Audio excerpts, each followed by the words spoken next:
This video is about setting up the altitude alerter for the S-TEC 55. Battery is on, need to set the master on. Turn the avionics switch on. The autopilot is fed through the master avionics switch. When we hit the autopilot master light, we get a ding and you can see all the lights light up for a couple of seconds, 3 seconds, and then it will come up with a ready light. What we're looking at now is the altitude alerter and initial setup. So our barometer setting is 30.1 at this time. Default is 29.9. As soon as you energize the S-TEC 55, it's in a data entry mode, so you don't need to push the data entry right away. First thing you do is you twist the knob and pull it out for a tenth, get the 30.1. We're going to set the altitude that we're going to, so we push the button, push the altitude button, and set that for 2.5. We're just going to climb to 2,500. Again, set the tenths. We're coming back on an approach, and we'll set the decision height to the nearest 100 above it. So we'll set that at 600 feet, and it's in the thousands. So you just adjust the tenths in this case for the 600. Similarly, we're going to set a vertical climb speed of about 800 feet. We're going to set 800 feet to climb in the morning, and then we push the data entry point, and we're locked into the S-TEC 55. We're now in a ready mode, and we'll go through our pre-flight when we start to take off.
Okay, we're going to do the quick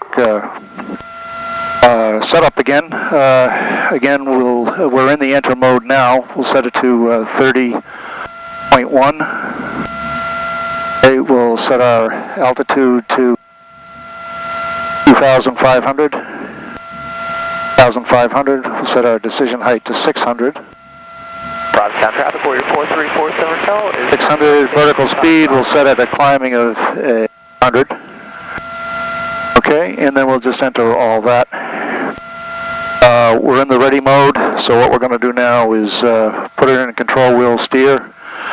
Okay, we're going to make sure the trim function, auto trim function works now. You can see it trim down, trim the other way, trim up. Make sure you can overpower it both ways and that it's smooth. Hit the manual trim and you'll see it disconnect again.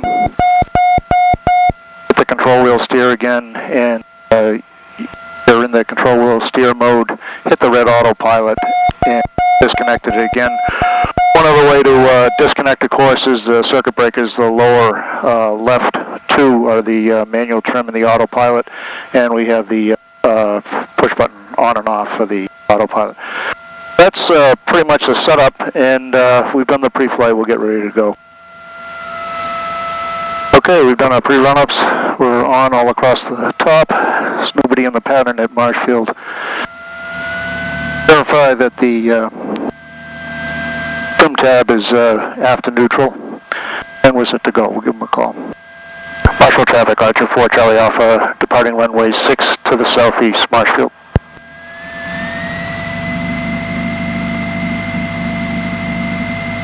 So the autopilot is disconnected at this point.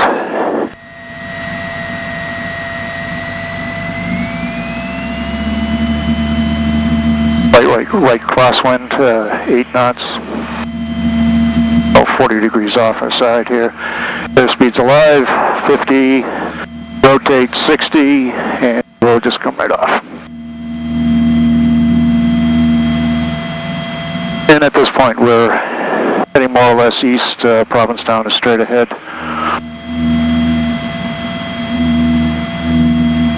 Okay, so if we wanted to hold right now, I can put the control wheel steer in. It'll maintain this pitch altitude. I've come to control wheel steer. Now I'm going to set my altitude and VS, push them both at the same time. And I'm going to be climbing at 800 feet per minute. A little turbulence here. And I'm going to set my heading to the, it'll follow the heading bug in this mode, and let's head down to the southeast.